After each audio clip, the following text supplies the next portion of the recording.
àánú ẹni tí nǹkan ṣe àánú rẹ̀ ṣe mí púpọ̀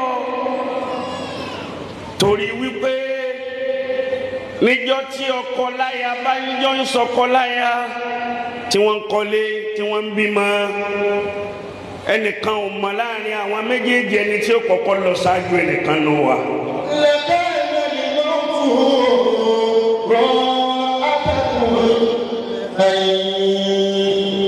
Baba Mufti àdáwò ni kálánù ẹni tí ń bẹ lára ẹni kó kú lójú ẹni.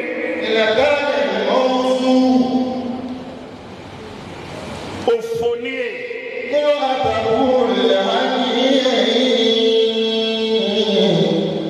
Tẹ́ẹ̀bá rẹ̀ lómi tí ń ṣe tó wù ú níjòkó yìí ayé rẹ̀ ọ̀bàjẹ́ rí ni nǹkan rẹ̀ ọ̀bàjẹ́ rí ni bí nǹkan rẹ̀ bá bàjẹ́ rí ẹni ìyàwó bá kú fún rí tó bá dé àyè yọ farabalẹ̀.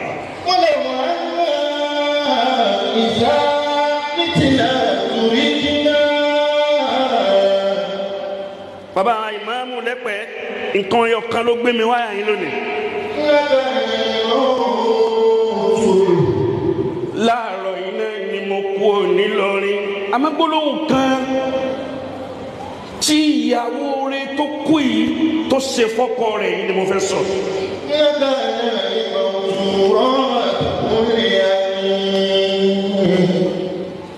Tó jásí pé tí gbogbo obìnrin bá rí bẹ́ẹ̀ láyé ayé ó tún lójútùú sí ayé ó tún dá sí ọkọ yìí náà ní ń wá ipò ńláńlá kan nínú ìlú wọ́n sì fi ipò náà wọ́n fi fíláṣì ẹ̀ lákọ̀ọ́kọ́ inú rẹ̀ wá bàjẹ́ wá sí nánú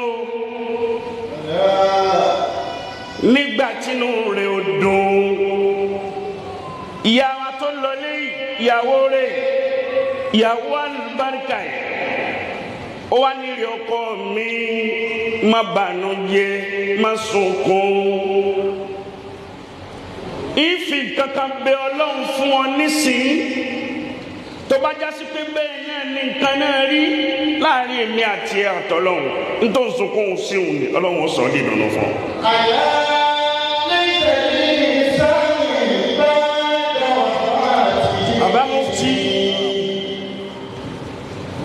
ọkọ wa ní kí ni tó fẹ́ fi bẹ̀ lọ́hún fún mi ìyá Rukaya tó lọlé tó kú yìí ó wà ní rí ọkọ mi tí mo fẹ́ fi bẹ̀ Ọlọ́run ni wípé kọ́lọ́hún wọlá wípé níjọ́ tó ti fẹ́ mi ẹnìkan ò rí òhò mi rí mọ́ àfi wọ́n náà wọ́n nìkan nsí òhò mi fún ọba ní ádámà kan àfi wọ́n kọ́lọ́hún wọlá yẹn kó bá mi dùn ọ́ nínú.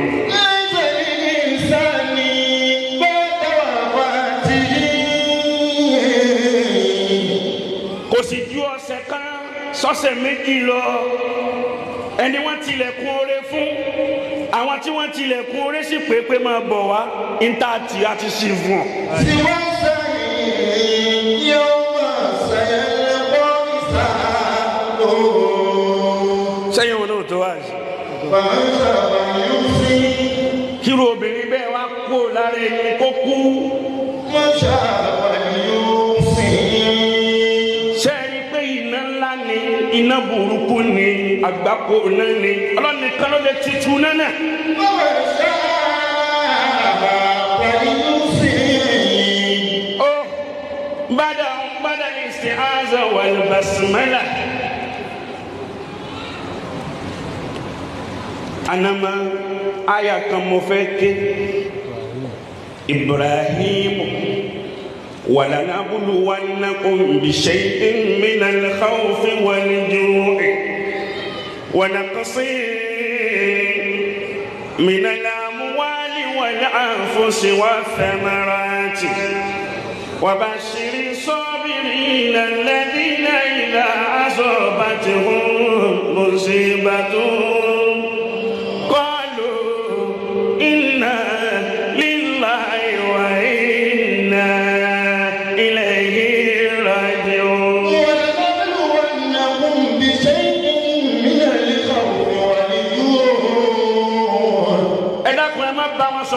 lásìkò yìí.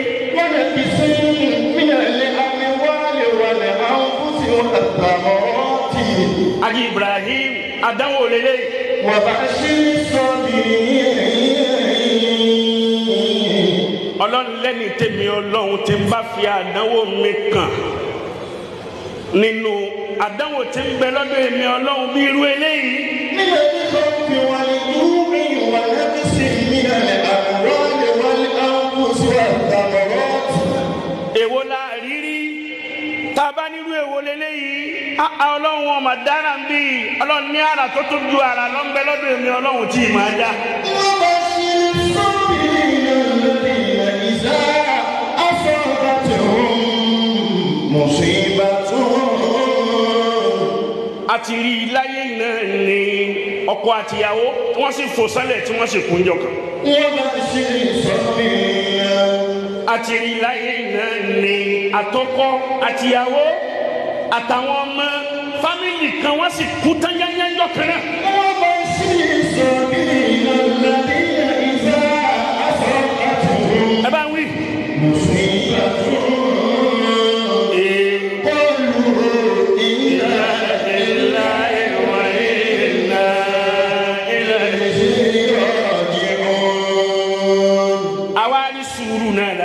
Aji Ibrahim.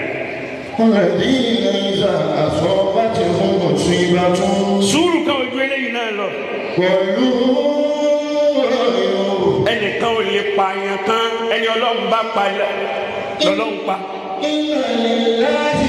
Gbogbo wa náà ta jòkó ta hafila ta wàgbádá ta dùn rí ta dùn owó jọ́kan bẹ tí wọ́n tún fọwọ́ náà kó o sì láyé mọ́. تزودوا من الدنيا وإنك رحيم. Gbogbo bó tilẹ̀ wù kó lówó lọ́lá níyì ní ipò gbogbo títóbi rẹ bó tilẹ̀ wù kó tóbi tó láyé ó padà kéré ńjọ́ kan ìjọ wo níjọ́ kíkéré òun náà níjọ́ tí wọ́n ní ẹgbẹ́ òkú jáde. تزودوا من الدنيا وإنك رحيم.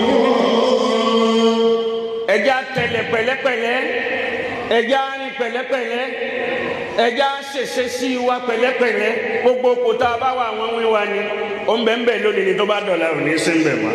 إذا كان Aji Ibrahim التعريف wá sí ọ̀pọ̀ من الغد èmi ò ní wá sí tí ń ṣe ń yẹ̀mú àwọn ará àwọn àfáà ni wọ́n jòkó kalẹ̀ tí wọ́n ń wò mí.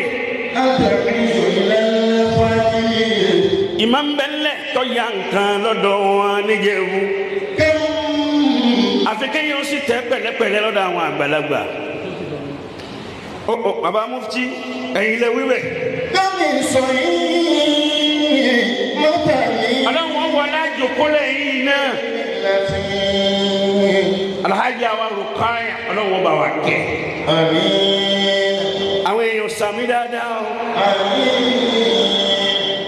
Owó rẹ̀ ọ̀tàn o, iyì rẹ̀ ọ̀tàn o, lílọ bíbọ̀ rẹ̀ ọ̀tàn o, ipò rẹ̀ ọ̀tàn o, gbogbo ntọ́lọ̀ ń ṣe fún ọ ní ọ̀tàn o.